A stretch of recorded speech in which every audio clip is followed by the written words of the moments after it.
Cam, before we start, can I ask a question? Go on, John. Am I allowed to swear or be obnoxious in any way? No, John. Oh, really? Well, there's no point in me being here. I might as well just sit in the corner and shut up.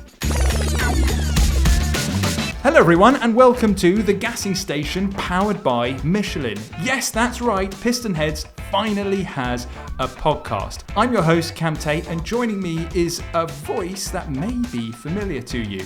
No, it's not Chris Harris, but apparently he sounds awfully like him. He is, of course, John Howell.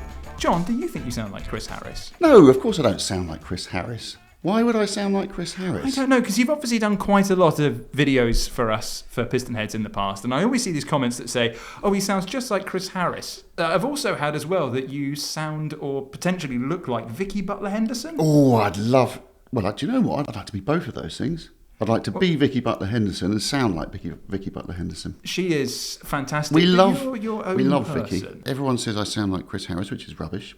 Some people say, this is hurtful. And I'm sad, makes me sad. I look like Tony from Hollyoaks. Obviously, now I've said that, everyone's going to say, oh, it's Tony from Hollyoaks. To be fair, do you think people remember Tony from Hollyoaks? Do you think people remember Hollyoaks? Well, apparently people on YouTube. Well, apparently people on YouTube do, because they're saying, oh, I didn't realise the bloke from Tony on Hollyoaks reviews cars. The one I don't mind is Jason Segal. Yes, not to be confused with Steven Seagal, who I have got them mixed up with before, and they're two extremely different people. Not Jason Segal, Steven Seagal, but Jason Segal. I can see that. But if you haven't checked in our YouTube channel for the last several years, John has been a long-time contributing editor to PistonHeads, and he's a really very good writer and presenter. But Thank you. What have you been driving lately then, John? What have you got to bring? Before we get into that, I just need to send out my stall. Right. Not stall. My stall about this podcast. Because I can see the dynamic here, and I think it might work all right. Yes. Because basically Cameron is young, enthusiastic, and extremely positive about life. I'm a realist leaning towards optimism. I tend to enjoy things. Yes. Yeah. You're a bit too keen. I haven't got to the point yet of where I wake up in the morning and cry and then get on with things. Yeah, like I say, you're a bit too keen. Like a stupid Springer Spaniel. You just won't stop. I like to think that I bring joy to a room and make people who are miserable feel a little bit better. But that's another way of putting like a little stupid Springer Spaniel. Grating, potentially. Whereas I'd like to think that I'm old old and wizened and sceptical. So I think, because of those two extremes, I think this podcast will be somewhere neutral in the middle. I see. We're offering very balanced opinions on that. Yes. But I'm going to try not to be miserable if I can. Well, that would be good. Yeah, okay. So, on that note, so what have you been up to recently? What have you been driving? No, before we get into that, I'm going to have a moan about something. Oh, for God's sake.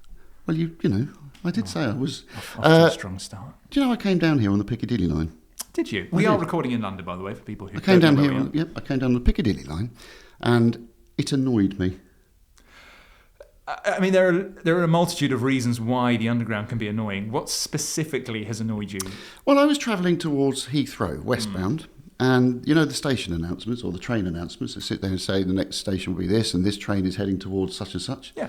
Well, a voice of a lady came, recorded voice of a lady came on and said, this is a train bound for Heathrow Terminal 4. Right. And Terminals 1, 2 and 3. Okay. And I thought, that's just stupid. Why would you sit there and go 4 and then, and by the way, 1, 2, 3 as well? Yeah, it doesn't make sense. You just go, this is a Heathrow train bound for Terminals 1, 2, 3 and 4. And the second thing is, while I was sitting and getting angry about that, there isn't a Terminal 1. No, it doesn't exist. It closed in 2015. For a very long time. I believe it's used for storage now and training exercises for terrible things that could happen at airports. I didn't know that. The only thing, I am going to write a letter. I'm going to write a letter. To who? BBC Points of View. Oh, wow. Okay. Yes, that's great. Where someone's going to listen to it somewhere or read about it somewhere and go, oh, that's a good point, and then move on with their day and swiftly forget Dear about Points it. of View. Yes. Okay. So that was you passengering in a train, very on brand for PH. Have you driven anything, though?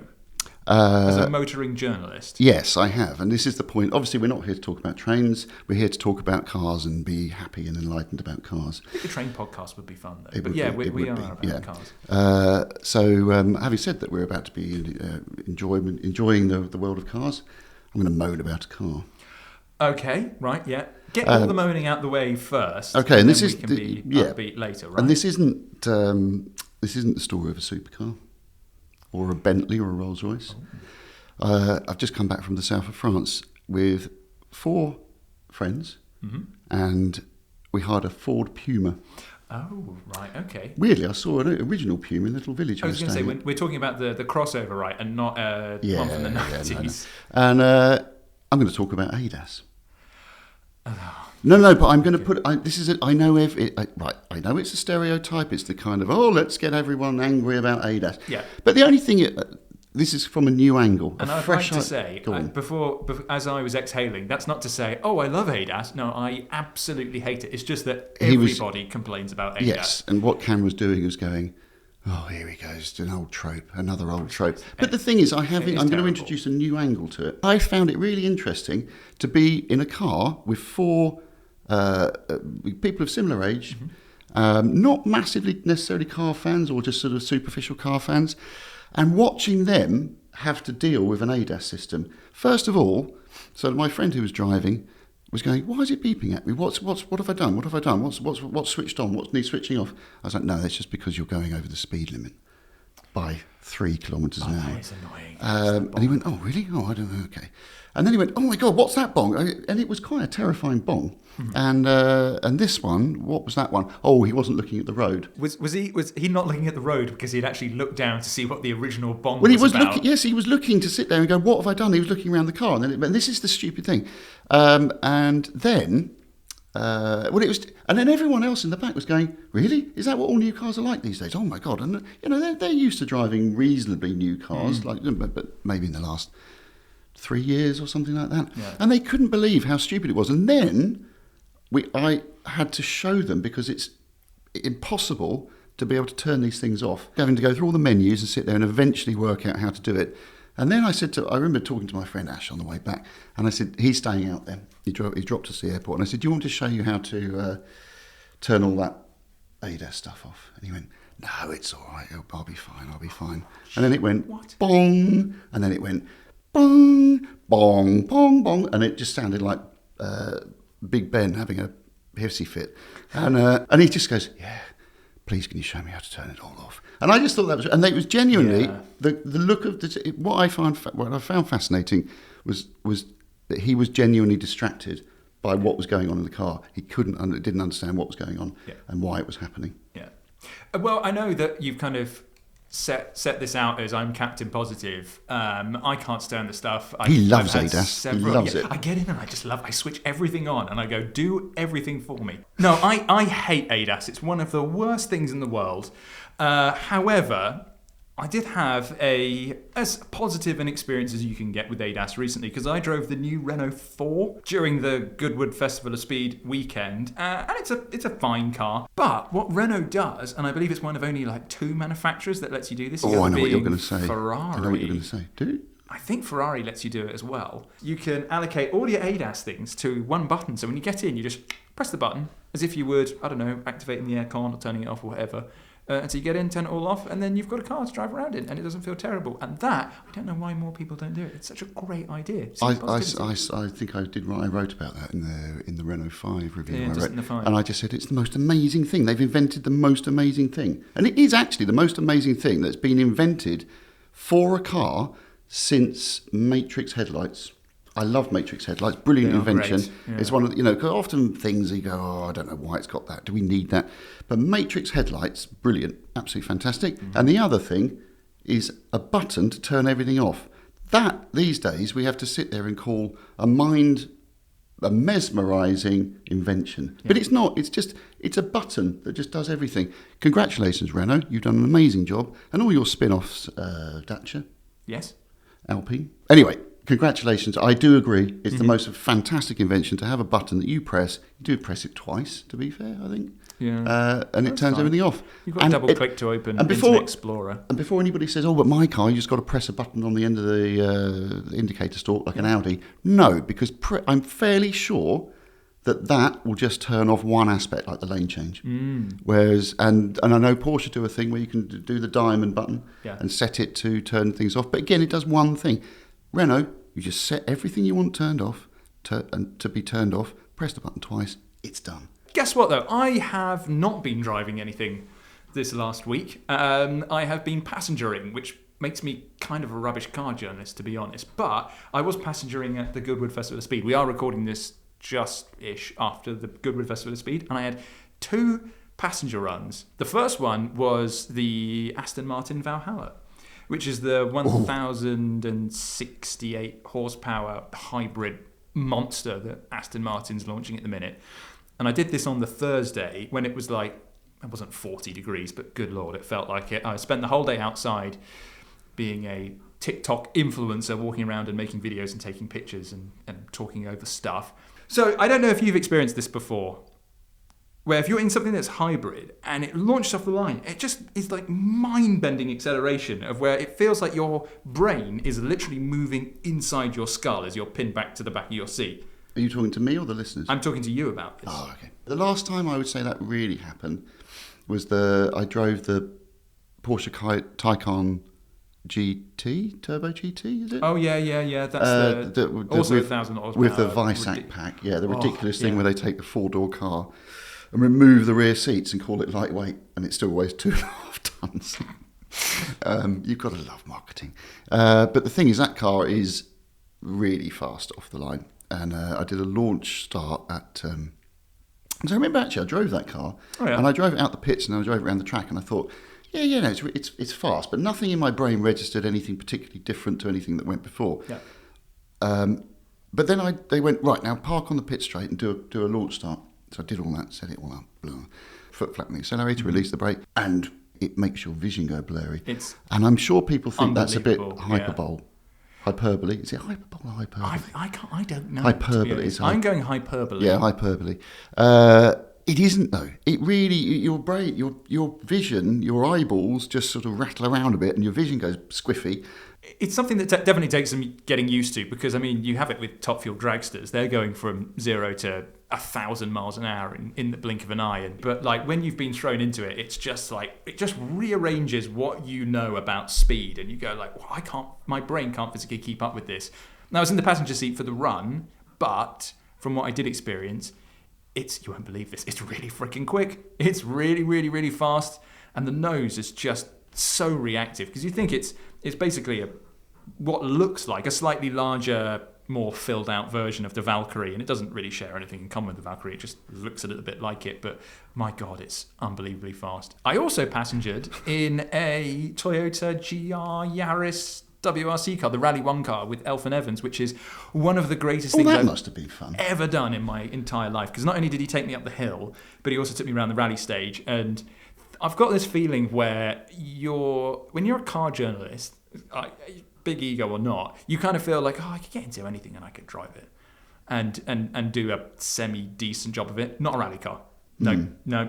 Being a passenger in a rally stage, I literally have no idea how they do it. I don't know how fast they can do it. I have that with MotoGP. Same with MotoGP, yeah. Formula 1, I can do that. Easy. No problem at all. Strap me in, let me go. Yuki Tsunoda, yeah, put me in, yeah, exactly. Yeah. Fine. Can't live with the back end, or give me a go. Yeah, no problem at all. Love a slidey back end. That is a joke, by the way. But it's. I'm not really saying that I could do Formula 1, but there is a kind of correlation in your brain that goes, well, I know how to drive cars that fast, therefore I can do Formula 1. But when I look at motorbikes, and I fall off motorbikes, and every time I get on one, when I look at MotoGP, my brain just goes, no, can't do that. I can't. And rallying is the same. Yeah, and it was really good to have that almost reaffirmed, because you watch it on TV and you go, my goodness, that looks impossible. And then you sit next to them and go, oh, it actually is impossible. And the one thing that really stood out to me actually was, so we had a full gravel setup, so there was loads of suspension travel, and you think like, oh, it would feel really pillowy driving across the a gravel road. Nope. really, really brutal. And then there's a little jump on the rally stage. And again, you think, it'd be fine. You just jump over, suspension will absorb the bumps.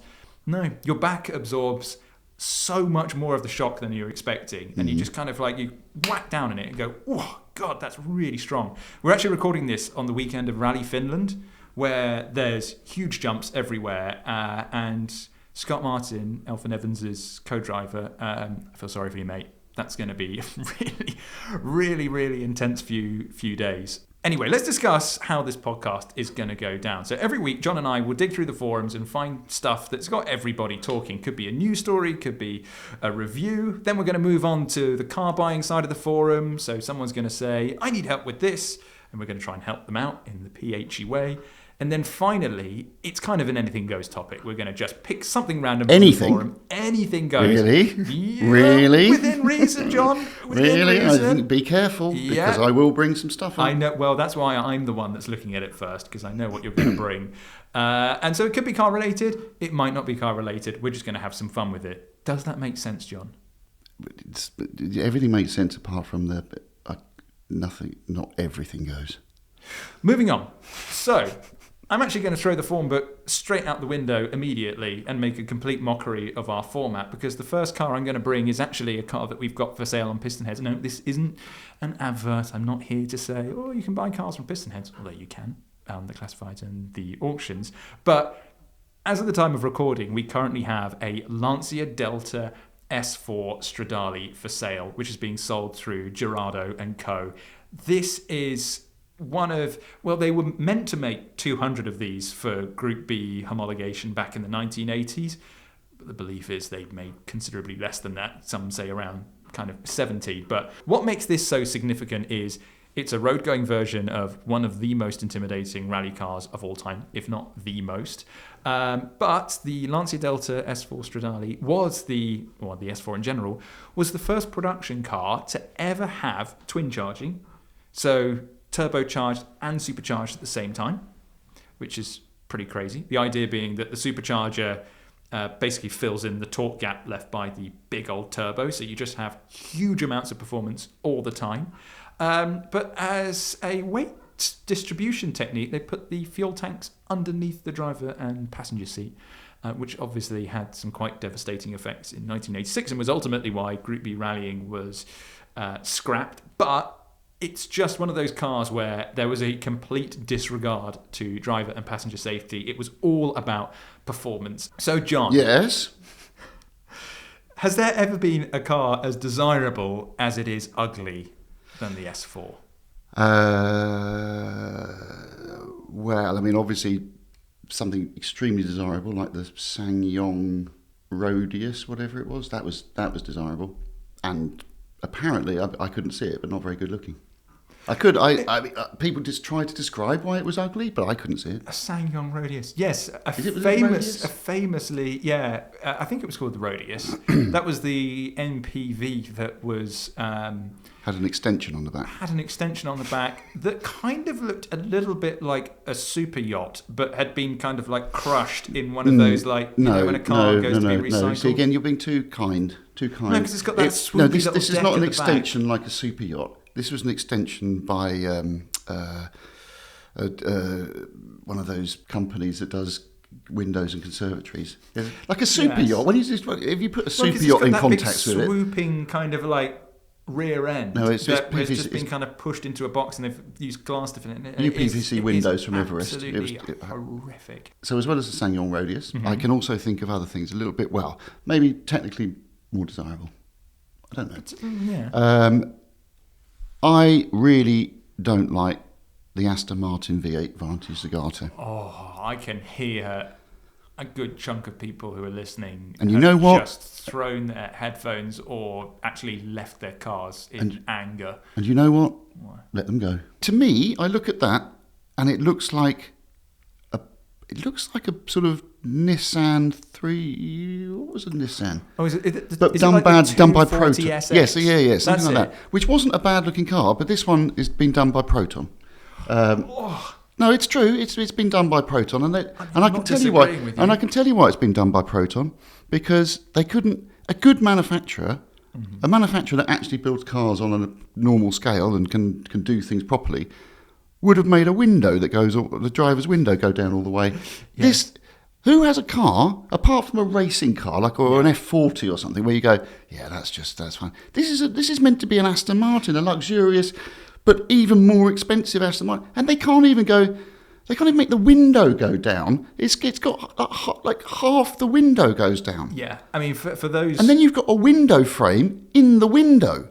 And it's meant to be beautiful. It's like a Zagato, it's beautiful. Why is there a window frame in the window? That's not beautiful, is it? To be fair, so this is, for those who don't know what the Zagato looks like, it's got one of those split windows of where the top section stays in place and the bottom section goes back into the body when you retract it. It's a bit like a McLaren F1. Cam's just described how a window works. The top section doesn't stay in place. A proper window, the whole thing should go down. Oh, so you agree with me? It's a proper window. A proper window. Yeah, no, I totally agree with you. I think it's. And it's not like if you look at the door, the door looks big enough that the whole thing could go down anyway. I mean, it's almost like they've just done it just to be annoying. In a McLaren F1, you go, I can kind of see why you've done that. In this, you go, that door is absolutely ginormous and could probably take the full window. In fact, I don't know how much they changed over the standard Vantage, but it'd be interesting if they kept the same doors in greenhouse, how you call it. I can tell you what they did change over the Vantage. Oh, please. The Vantage was a good-looking car. And they changed it to make it not good-looking. They changed it to make it look stupid. I mean, look at the grille as well. Actually, it's funny you bring up the 240 SX because Nissan has done a collaboration with Zagato called the Stelvio Zagato, and it doesn't look a million miles off because I'm a massive car nerd. Oh God, it's like a massive car nerd. That's what it takes. Working with a geek. But anyway, I think this is one of the cheapest ways into Zagato ownership, and they don't look a million miles off. But the thing is the Stelvio Zagato, the Nissan one, is not considered that desirable. The Aston Martin is considered people pay well, I mean, I haven't got the latest prices, but I'm sure I've seen 350,000. Yeah. People can look at that and go, oh God, I've got to have that. Mm-hmm. I've got £350,000. I could buy a yacht, like you said. I saw Rowan Atkinson racing one of these instructors when I was a kid, I saw his old car. Really? Yeah. Oh, that's amazing. I used to do some contracting work for Nicholas Mee. Oh, yes. If you're out there, Nick Mee, hello. Hello, Nicholas Mee. It's John. You sell on PistonHeads. Yes, and I remember he had Rowan Atkinson's Zagato there. I don't think it's one of Zagato's strongest ones, but it's quite tame by Zagato standards. I did like what they did with the V12 Vantage many decades later, and even the DB7 Zagato. I quite like that too, which is not something that everybody else agrees with. So yes, that is a car that's immensely desirable. That is I've got another one. The prettiest. Oh, do tell. This one, I think most people know about this one, don't they? It's the Alfa Romeo SZ, which is Zagato adjacent, isn't it? Well, some people believe it was designed by Zagato, but it wasn't. But I think it might have been built by them. Yes, it was built by them, which is just the most ridiculous way around you can think of. So, but I also, do you know why this looks so ugly? Well, I'm going to disagree. I actually think they look really cool, but go on. That's because you're an idiot. But the reason why it looks so ugly is because I read up about it, and they sent out for 2 proposals for the design. One was an in-house Alfa Romeo team, and one was Fiat or something like that. I can't remember the exact details, but basically there were 2 design proposals, and instead of doing what most companies would do and sitting there saying, right, can we see your one? Can we see your one? Ooh. They went, can we see that one? Can we see that one? And then he went, why don't you both have a go? And they just basically, because that's the only way I can see you can come up with a car that disjointed, that awkward looking. It's like somebody designed it, and then some other people came along and went, right, my turn, and just start adding bits to it. It's like, it's just hideous. To be fair, though, it does. I don't agree with being fair. I don't think it looks that disjointed. I think it looks like a brick from both ends. Right, I appreciate this is quite tricky, and maybe you need to put some I think you're just going to have to explain it because most people are going to be listening to this. So this is tricky, isn't it? So every time you talk to a designer, they will sit there and say, right, look how the lines are continue through the body of the car. Yeah. And they'll go into serious detail, like within the headlamp lenses design will start a feature that kind of rocks up through the rest of the car. This, look at that bit there at the front of the bonnet, goes down. Yeah. That's pointing down. So we're and then about the rest of the car kind of does dip down, but the bonnet goes up. Essentially, so you've got and the rest of it, and then that goes down and then up.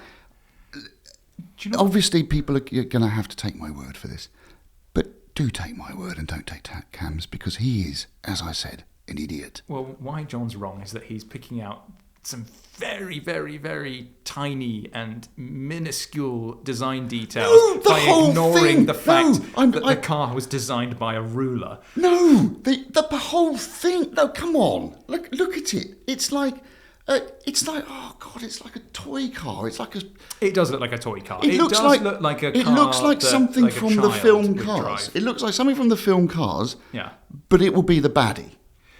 Yeah, but I think that's cool. Everyone wants a bad guy car, right? I think it looks dead cool, but it doesn't deserve the Z badge on the side because obviously it wasn't designed by Zagato. It was just built by them. I see. I'm actually not being contrary. I genuinely have never been able to understand how someone can look at that and go, "That's a good-looking car." I really, being totally honest, I cannot fathom that car. It is one of the most divisive car designs perhaps ever, and I can see why people think it's hideous. Look at it. I just think it's quite cool, and I stand by that. I think it's a dead cool looking car and has an awesome engine, and I think even the Roadster looks really cool too, because you're just having a look at that right now. It's even worse. Yeah. So, but of those two, factor in the Delta S4 Stradale, which would you consider to be the ugliest of the lot? That's a tricky one, isn't it? That is a tricky one, yeah. Well, I fear that I should stick to my guns on the SZ because I was so passionate about why. You are pretty passionate. But the problem is, it's definitely a divisive design, but you don't buy a Delta S4 Stradale for the way it looks, because I don't think it was designed at all. There's the only bits that are shared with the Delta is the windscreen and the rear lights, and I believe everything else is bespoke. The front lights as well come from a Fiat of some sorts, but it is a bespoke built for rallying, and they basically created a chassis and went, this is the absolute optimum that we need. Now we just need to cover it with something, and that's why I absolutely love it. So when people... Yeah, but you could also have the... Oh, God, what's it again, my memory? What, the 037? Yes, which is beautiful. Again, totally designed for rallying, but also beautiful. But the coolness that comes with the S4 is that it was just turned up to 11. It was so purposeful because it had the all-wheel drive, it had the twin charging, and I don't know how they managed to make it look like the way it does, but I don't know. The thing I find is, when people come up to, I think, anybody and they say, what's your favourite car as a car person? And it's always impossible to answer because it's like, well, it depends on the day. It depends on, what are we talking about? The realistic garage? Or are we talking about the dream? My answer for the dream is a Delta S4 Stradale. It is this car, which is always really irritating because when I say that to people, they go, what on earth is that? Right, moving on. So we've been digging through the forums and have found someone in need of some car buying advice. He goes by Mark83, and he's quite old, isn't he? Well, he might have been born in 83. Oh, he's not 83. 83 may have just been plucked out of thin air because we don't judge people based on their usernames. But Mark83 has said, my wife has her driving test soon. Our do-it-all C63 estate is no longer suitable. Oh, off to a strong start. The C63 was a compromise for me when my son was born, but my wife doesn't want to drive it, and I want to go back on track. So the plan is to sell up and buy 2 cars. Oh, yes. Budget is £40,000. So excited. I'm really... This was so much fun to do. This is like Cam. This is you and your... You're the most, because this is like you being empathetic. You're actually putting yourself in the shoes of that other person, of Mark. An embarrassingly long time looking for cars for Mark here. Yeah. So Mark says, budget is 40k for 2 cars with a contingency available for budget creep. Open to financing a car 1, but not for 2. Car 1 has to be, it's a family car, so one that both of them will drive, must be safe, must be reliable, 4 doors and an auto. Apple CarPlay, ISOFIX, can be combustion engined, EV or a plug-in hybrid, but it can't be too big. Car 2 is the fun car. Suitable for track days, ideally auto, so both of them can drive it. Must have the ability to fit a car seat in it, either in the front or the rear. He says, car decisions have always been an easy one before children. 100% of the budget goes on the fun car. Car 1 is causing me a headache as I have no interest nor knowledge of normal cars.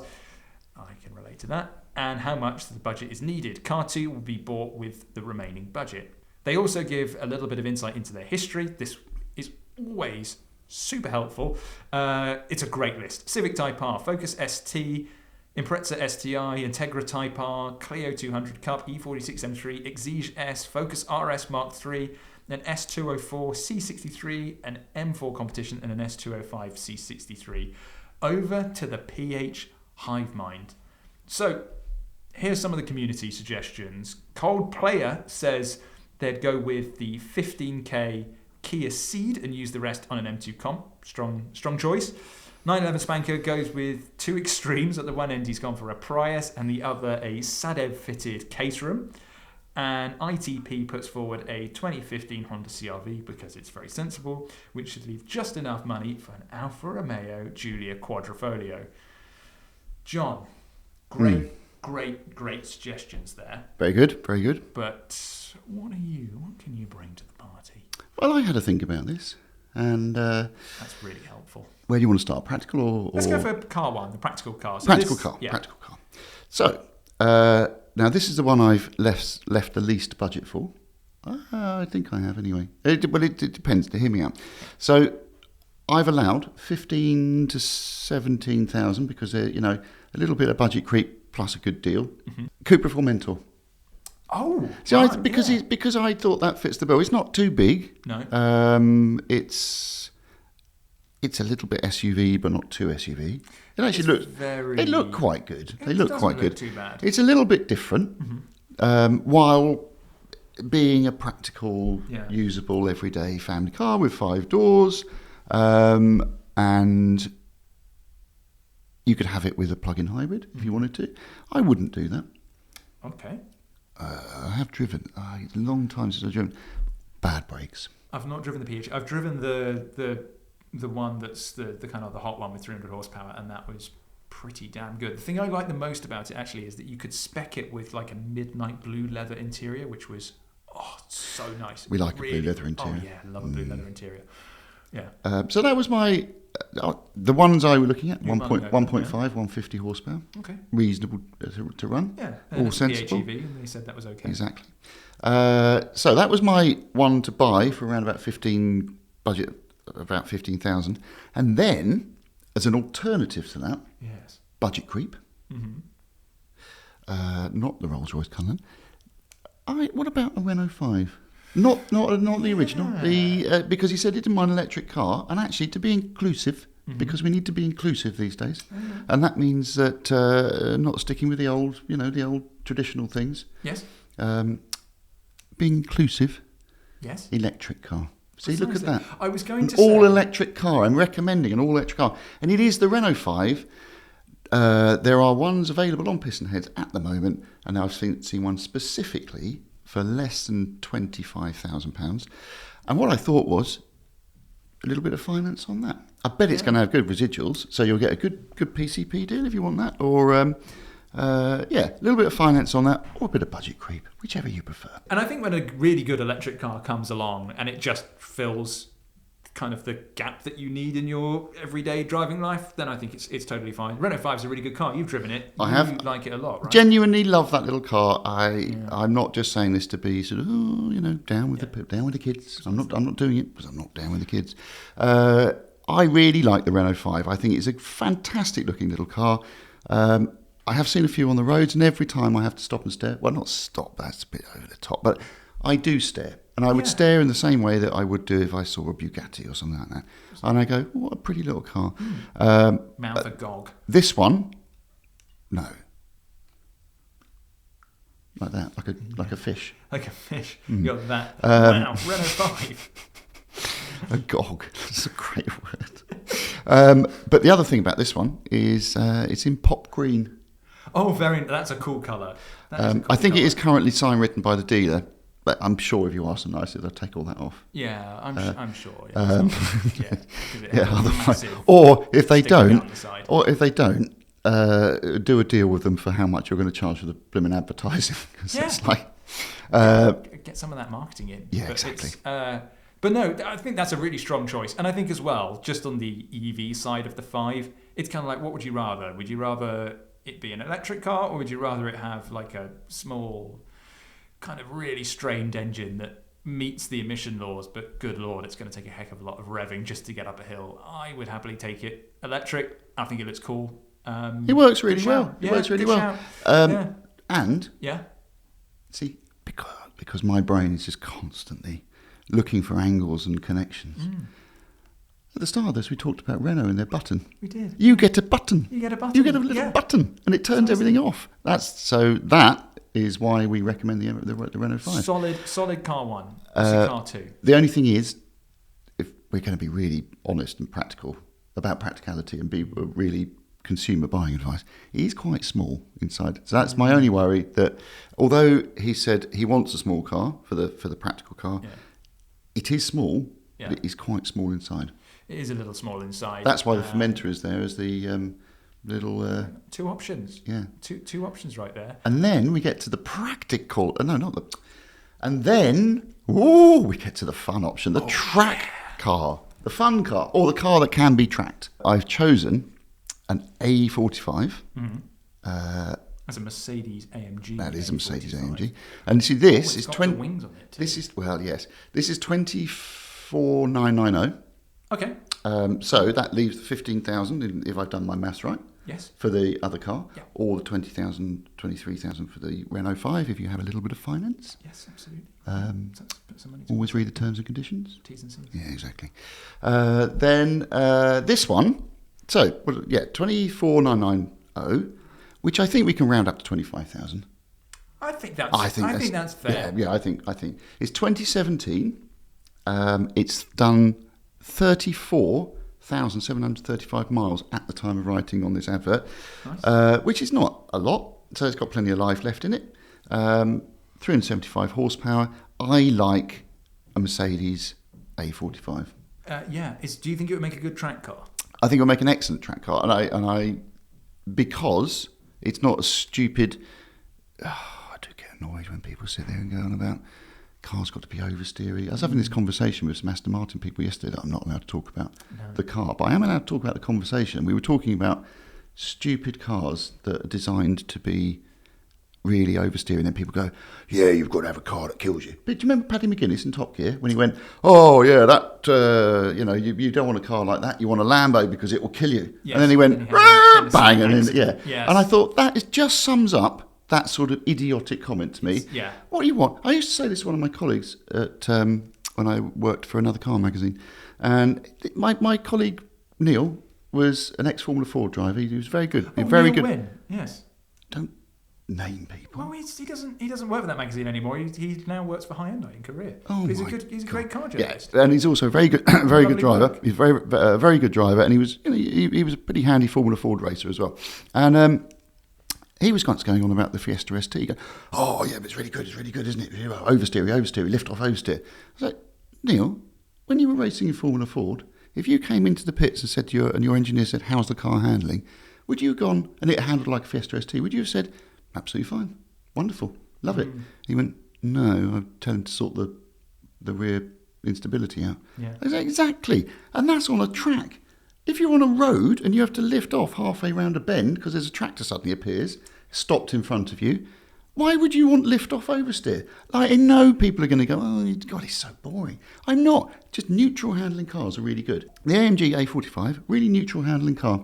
Lovely balance. You can just place with a delicate right foot or a delicate left foot. You can, the brake, I'm talking about left foot braking. Yeah. You can just place the car where you want it, or place the weight of the car where you want it, on the nose or off the nose on the rear. So I would absolutely 100%. And it's also, it's fun. It's kind of aggressive in a little bit of a, Asbo type way, especially with that wing on the back. But the thing is, it is fun. It makes a great noise. The engine's a great engine. I really like it. And also, it is a 5-door. You could fit children and some luggage in the back of it. And it is an auto. Yeah. I think those are two really good cars, to be honest. I think that fills the garage really well. Yeah, I know, I'm praising? agreeing with you. Really? You're praising me? Yeah, I'm sorry. But the problem I do is feel that like a you've schoolboy again now. You've actually come with two half-decent cars, and I'm surprised in a pleasant way, to be honest. Well, technically I've come with 3. That being said, yeah, I know. But I mean, one of them was well over budget, but I do get the fact that it's a good car. I, however, think I can do better than you. So I've been looking, and I read through the comments, and I listened to what Mark83 had to say to some of his responses. And one of the things that came up was that his wife is learning to drive. And so insurance might be a little bit tricky. So I thought, I was thinking about the electric car, but electric cars are actually really tricky to insure if you're a learner driver. So that's not good. And so what I've come up with, and it seems to have quite a low insurance group, so I'm sure it's fine, is a Mini Clubman Cooper S, because it's got the practical side. It's a practical car. It's a good-ish looking car. It's got a little bit of character to it. Judging by his history of, C63s, M4s, he likes German stuff. Really? What, like Lado? That's exactly it. Yeah, that's exactly what I drew from this.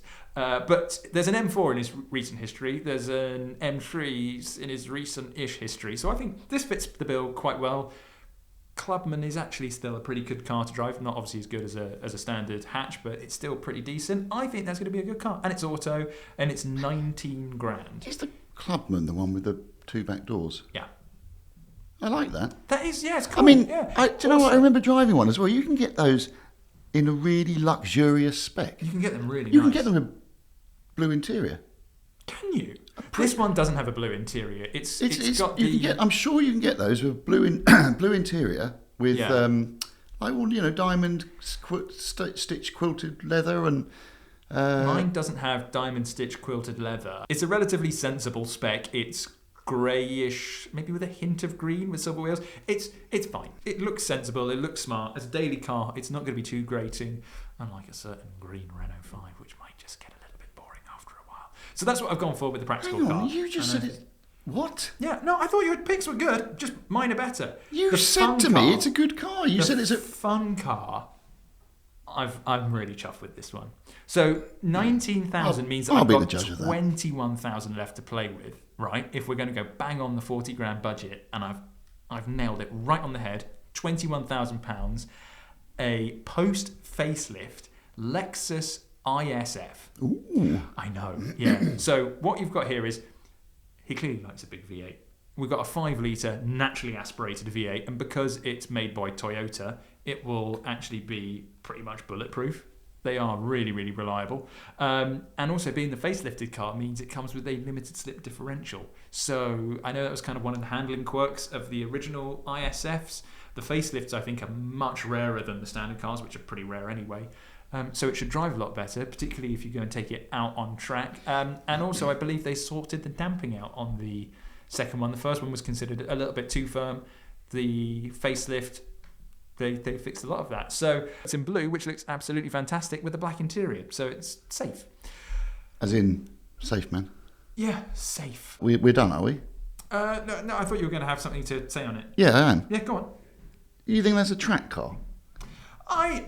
In whose definition of a track? I mean, obviously, I don't know, a Massey Ferguson 550 tractor it could be deemed a track car because it can go on track. Yeah.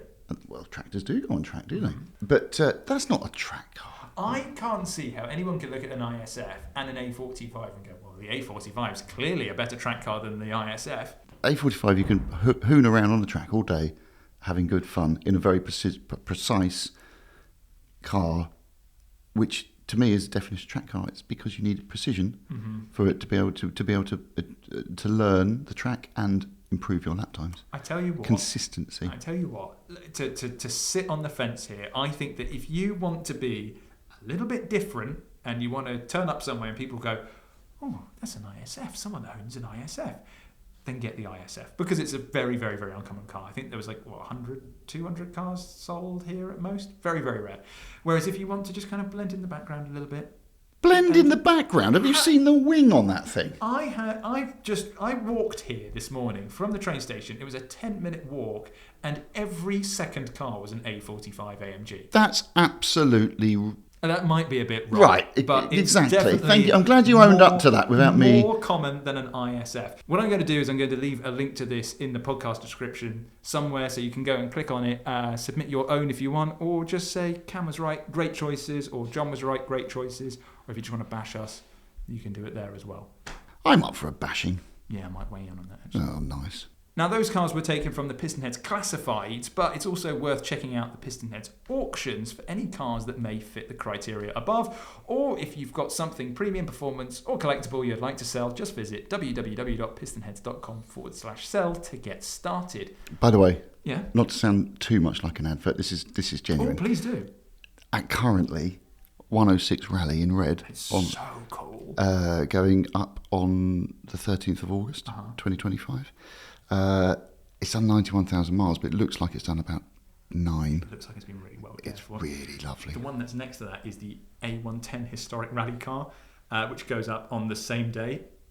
I'm having a small crisis over it. I absolutely love one of the old original A110s. That wasn't even a planned plug. There's just some really cool cars. Oh, look at that Carrera 2.7 RS. Evocation. You can't say it as evocation. You have to say evocation. Oh, okay. Yeah.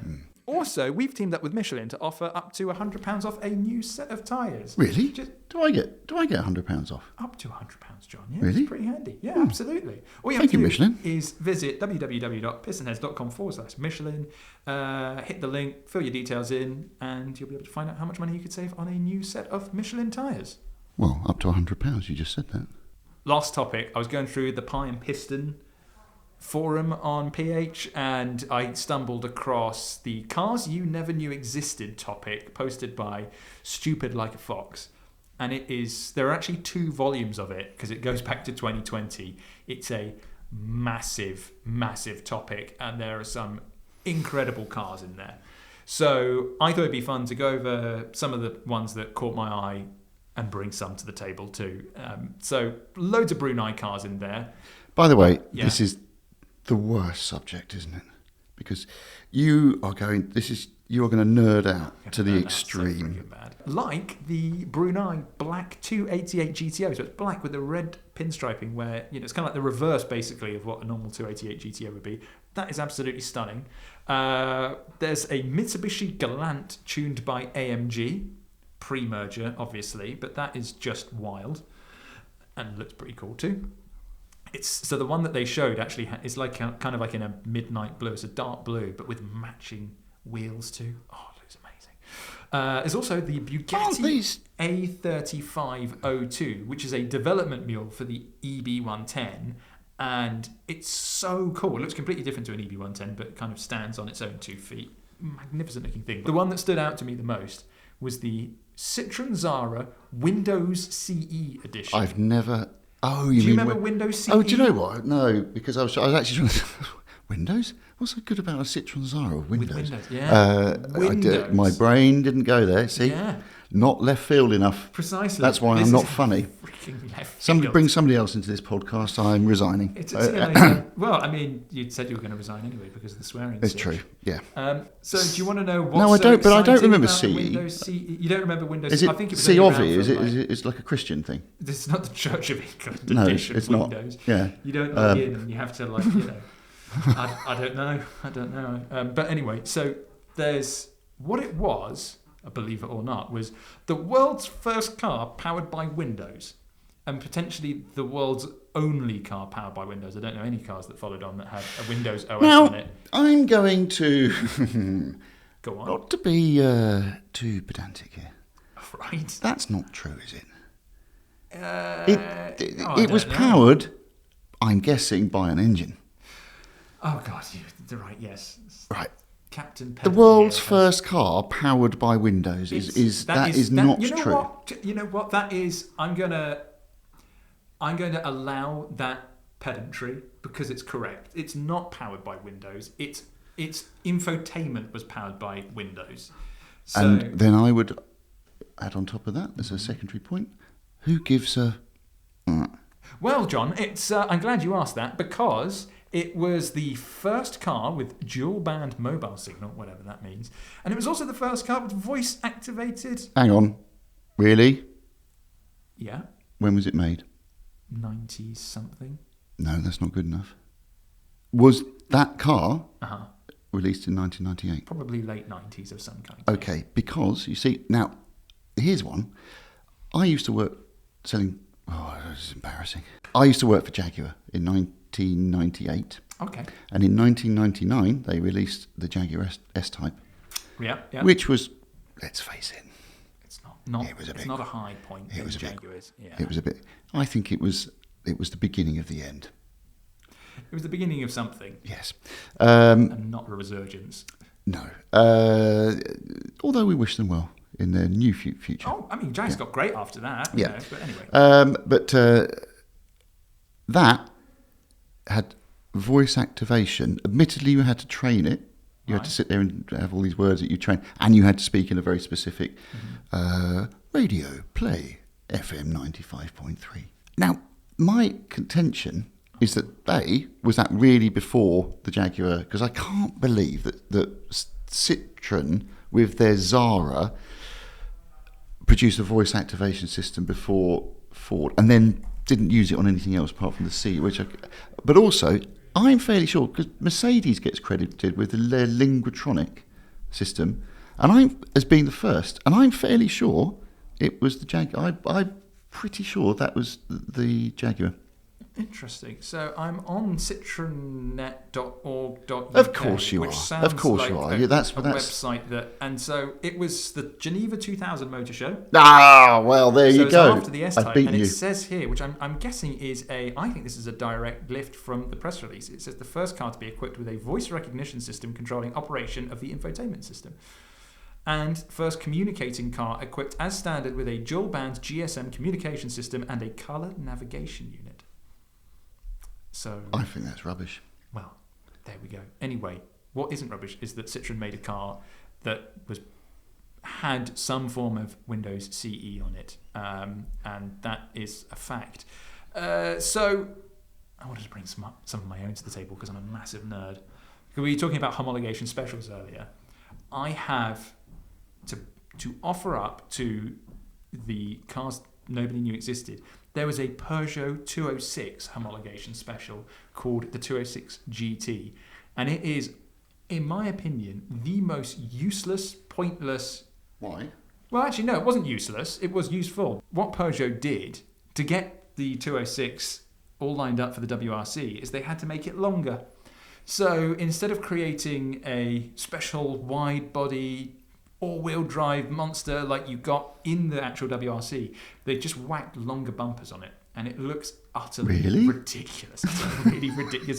Literally, just take a standard 206 with a big old chin and a much larger rear end that kind of looks like the rally car, but it's much narrower.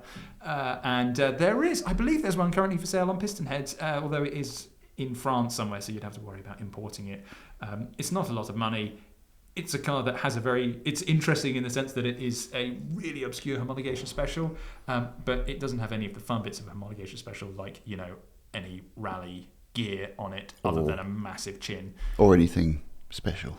No, it's at all. I think it should maybe just homologation.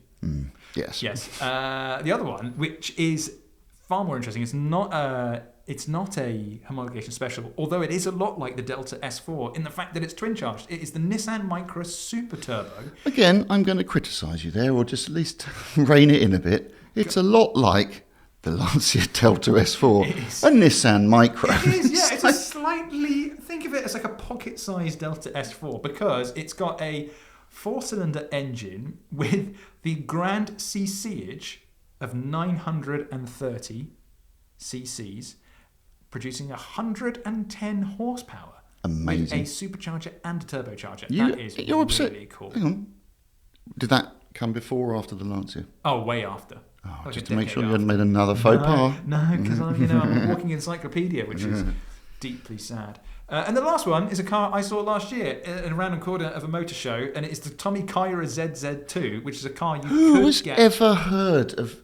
How Anyone do you who grew hear up- about that? Well, I grew up with Gran Turismo, and the Tommy Kyra ZZ2 is a Gran Turismo legend. Anyone Really? who grew up with GT, oh yeah, I Oh, mean I it was see. because you tune it up and it would just wipe the floor with anything. It's a really cool car that they made, and then So it I've just went made into an idiot hiding. of myself there, haven't I? Because now you said it was Gran Turismo. I've never played Gran Turismo because Yeah, but I I mean, don't that's- want to sit in my room just playing computer games. well, yeah, I know, but I mean, like, I had access to Gran Turismo, and I had so I access to played other it, and things. it was great. Yeah, no, well, I didn't. So this car was, no one had seen it for like decades, and I was in Bangkok early last year at the Bangkok Motor Show of all places. It's a long story, and tucked away in the supercar hall that had nobody in it was the Tommy Kyra ZZ2, and the people standing at the stand had no idea what it was. I got really excited by it. They thought I was weird. They probably had a point. Yeah, well, they read you well. But I posted it up on PH. A lot of people loved it as well. So yeah, a car that people know it was a thing, but maybe some people didn't know that it's real and it still exists, and they've brought it out recently. And I didn't know yes. it was a thing, and I didn't know And it it's was a real... It is really yeah. cool. It is really cool. So those are my offerings, John. Do you have anything weird and wonderful that you'd like to submit? Can I go Porsche dominant? Sure. Yeah. No problem. Floor's yours. Because this made me think immediately of going to the most amazing thing in the world, which is the Porsche shed. Oh, it's. Have you heard of this? I've heard. It is literally a shed. I think it's not. It's like a storage unit, right? It used to be some old, I think it was like a carpentry factory. But it looks like something that was built in the 50s. Big building. It's got weeds outside. Like I think the old skip or storage unit, actual kind of shipping container. It looks really run down and really, you just walk by it and think that needs tearing down and I don't know, another mall put up, selling rubbish, as is the way of the world these days. Exactly. Germany, famous full of them. Yeah. But I was like, when I went to drive the 2.7 Carrera RS, which was my favourite. This is my favourite day I've ever had in motor journalism. So I drove a car that was a hero car that turned out to be fantastic, but we're not talking about that. We also went into this shed. So the museum obviously has loads of cars in it, but they can only fit, off the memory, it's like 80 cars or maybe 100 cars in there at the same time. But you don't think, well, where's the rest of the collection? You just think, oh, that's all their cars. But no, they're constantly rotating all the collection that goes into the museum and also sending stuff out to our various PR functions and things around the world. And they're all kept in the shed.